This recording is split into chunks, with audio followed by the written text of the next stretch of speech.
facing the police every single day.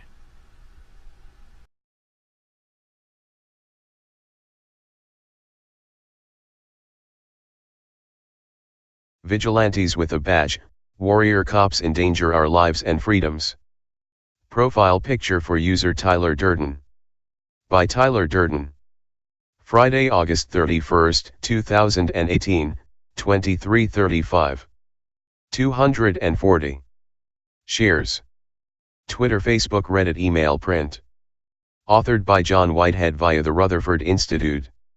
There are always risks in challenging excessive police power, but the risks of not challenging it are more dangerous, even fatal.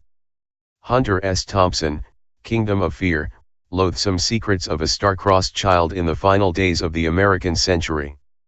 I have known a lot of good cops, I have defended a lot of good cops, and I have been fortunate to call a number of good cops friends.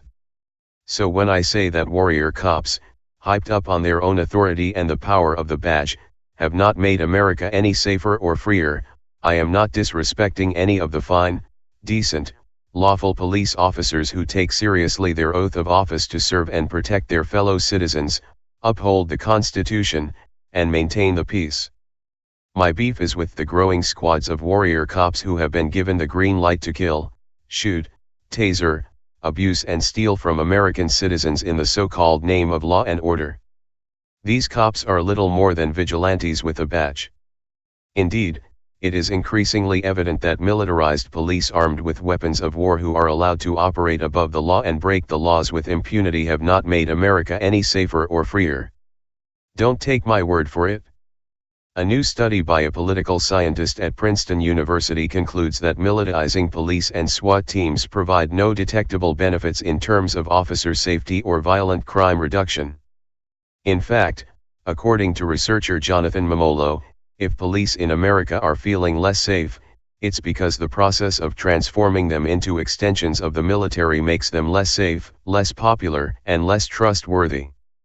The study, the first systematic analysis on the use and consequences of militarized force, reveals that police militarization neither reduces rates of violent crime nor changes the number of officers assaulted or killed. In other words, warrior cops aren't making us or themselves any safer. Consider that not a day goes by without reports of police officers overstepping the bounds of the Constitution and brutalizing, terrorizing, and killing the citizenry. Indeed, the list of incidents in which unaccountable police abuse their power, betray their oath of office and leave taxpayers bruised, broken, and slashed or killed grows longer and more tragic by the day. Americans are now 8 times more likely to die in a police confrontation than they are to be killed by a terrorist. The problem, as one reporter rightly concluded, is not that life has gotten that much more dangerous, it's that authorities have chosen to respond to even innocent situations as if they were in a war zone. This battlefield mindset has gone hand in hand with the rise of militarized SWAT, special weapons and tactics, teams.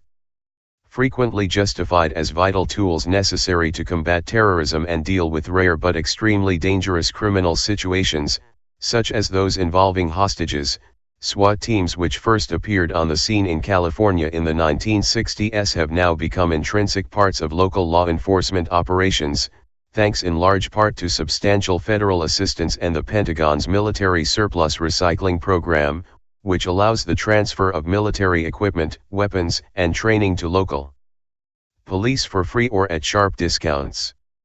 Ponder this: in 1980, there were roughly 3,000 SWAT team-style raids in the U.S. Incredibly, that number has since grown to more than 80,000 SWAT team raids per year. There are few communities without a SWAT team today. Where this becomes a problem of life and death for Americans is when these SWAT teams dressed, armed, and trained in military tactics are assigned to carry out routine law enforcement tasks, such as serving a search warrant.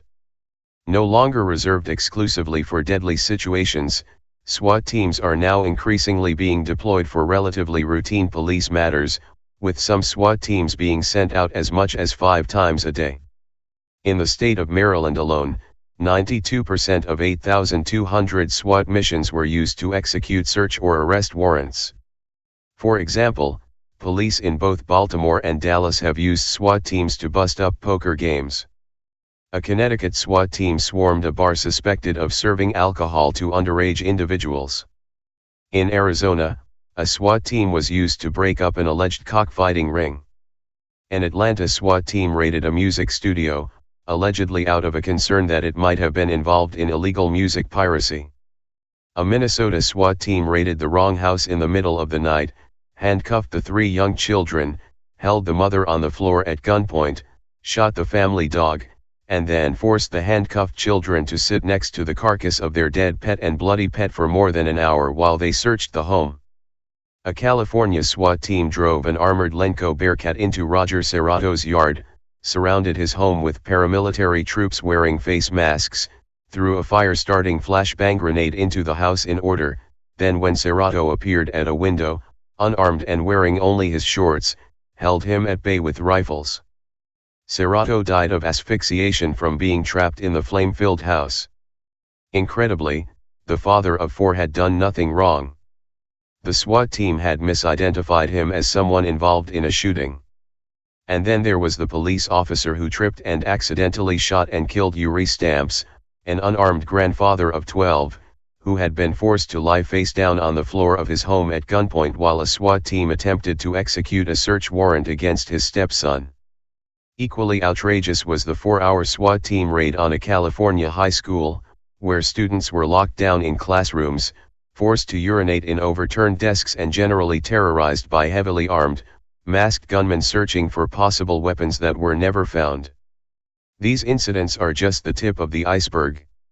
Nationwide, SWAT teams have been employed to address an astonishingly trivial array of criminal activity or mere community nuisances, angry dogs, domestic disputes, improper paperwork filed by an orchid farmer, and misdemeanor marijuana possession, to give a brief sampling.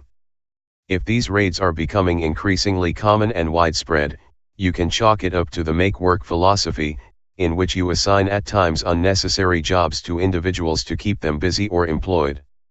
In this case, however, the make-work principle is being used to justify the use of sophisticated military equipment and, in the process, qualify for federal funding. Remember, SWAT teams originated as specialized units dedicated to defusing extremely sensitive, dangerous situations. They were never meant to be used for routine police work such as serving a warrant. As the role of paramilitary forces has expanded, however, to include involvement in nondescript police work targeting nonviolent suspects, the mere presence of SWAT units has actually injected a level of danger and violence into police-citizen interactions that was not present as long as these interactions were handled by traditional civilian officers. What we are witnessing is an inversion of the police-civilian relationship. Rather than compelling police officers to remain within constitutional bounds as servants of the people, ordinary Americans are being placed at the mercy of militarized police units. This is what happens when paramilitary forces are used to conduct ordinary policing operations, such as executing warrants on nonviolent defendants. Moreover, general incompetence, collateral damage, fatalities, property damage, etc., and botched raids tend to go hand in hand with an overuse of paramilitary forces. In some cases, officers misread the address on the warrant. In others, they simply barge into the wrong house or even the wrong building. In another subset of cases, such as the Department of Education raid on Anthony Wright's home, police conduct a search of a building where the suspect no longer resides. SWAT teams have even on occasion conducted multiple, sequential raids on wrong addresses or executed search warrants despite the fact that the suspect is already in police custody. Police have also raided homes on the basis of mistaking the presence or scent of legal substances for drugs. Incredibly, these substances have included tomatoes, sunflowers, fish, elderberry bushes, kenaf plants, hibiscus, and ragweed. As you can see, all too often, botched SWAT team raids have resulted in one tragedy after another for the residents with little consequences for law enforcement. Unfortunately, judges tend to afford extreme levels of deference to police officers who have mistakenly killed innocent civilians but do not afford similar leniency to civilians who have injured police officers in acts of self-defense. Even homeowners who mistake officers for robbers can be sentenced for assault or murder if they take defensive actions resulting in harm to police. And as journalist Radley Balko shows in his in-depth study of police militarization, the shock and awe tactics utilized by many SWAT teams only increases the likelihood that someone will get hurt. Drug warrants, for instance, are typically served by paramilitary units late at night or shortly before dawn.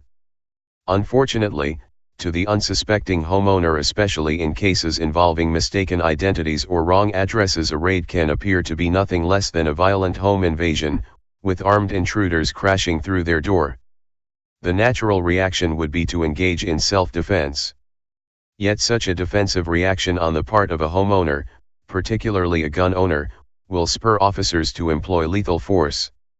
That's exactly what happened to Jose Guarina, the young ex-Marine who was killed after a SWAT team kicked open the door of his Arizona home during a drug raid and opened fire. According to news reports, Guarina, 26 years old and the father of 2 young children, grabbed a gun in response to the forced invasion but never fired. In fact, the safety was still on his gun when he was killed. Police officers were not as restrained. The young Iraqi war veteran was allegedly fired upon 71 times. Guarina had no prior criminal record, and the police found nothing illegal in his home. The problems inherent in these situations are further compounded by the fact that SWAT teams are granted no-knock warrants at high rates such that the warrants themselves are rendered practically meaningless. This sorry state of affairs is made even worse by U.S. Supreme Court rulings that have essentially done away with the need for a no-knock warrant altogether, giving the police authority to disregard the protections afforded American citizens by the Fourth Amendment. In the process, Americans are rendered altogether helpless and terror-stricken as a result of these confrontations with the police. Indeed, terrorizing is a mild term to describe the effect on those who survive such vigilante tactics. It was terrible. It was the most frightening experience of my life. I thought it was a terrorist attack, said 84-year-old Leona Goldberg, a victim of such a raid. Yet this type of terrorizing activity is characteristic of the culture that we have created. If ever there were a time to demilitarize and de-weaponize local police forces, it's now. While we are now grappling with a power-hungry police state at the federal level, the militarization of domestic American law enforcement is largely the result of the militarization of local police forces, which are increasingly militaristic in their uniforms, weaponry, language, training, and tactics, and have come to rely on SWAT teams in matters that once could have been satisfactorily performed by traditional civilian officers. Yet American police forces were never supposed to be a branch of the military, nor were they meant to be private security forces for the reigning political faction. Instead, they were intended to be an aggregation of countless local police units, composed of citizens like you and me that exist for a sole purpose, to serve and protect the citizens of each and every American community. As a result of the increasing militarization of the police in recent years, however, the police now not only look like the military with their foreboding uniforms and phalanx of lethal weapons, but they function like them, as well. Thus, no more do we have a civilian force of peace officers entrusted with serving and protecting the American people. Instead, today's militarized law enforcement officials have shifted their allegiance from the citizenry to the state, acting preemptively to ward off any possible challenges to the government's power, unrestrained by the boundaries of the Fourth Amendment. As journalist Herman Schwartz observed, the Fourth Amendment was designed to stand between us and arbitrary governmental authority. For all practical purposes, that shield has been shattered, leaving our liberty and personal integrity subject to the whim of every cop on the beat, trooper on the highway and jail official. Armed police officers, the end product of the government federal, local and state and law enforcement agencies having merged, have become a standing or permanent army, composed of full-time professional soldiers who do not disband. Yet these permanent armies are exactly what those who drafted the U.S. Constitution and Bill of Rights feared as tools used by despotic governments to wage war against its citizens. This phenomenon we are experiencing with the police is what philosopher Abraham Kaplan referred to as the law of the instrument, which essentially says that to a hammer, everything looks like a nail. In the scenario that has been playing out in recent years, we the citizenry have become the nails to be hammered by the government's henchmen, aka its guns for hire, aka its standing army, aka the nation's law enforcement agencies. Yet the tension inherent in most civilian police encounter these days can't be blamed exclusively on law enforcement's growing reliance on SWAT teams and donated military equipment. It goes far deeper, to a transformation in the way police view themselves and their line of duty.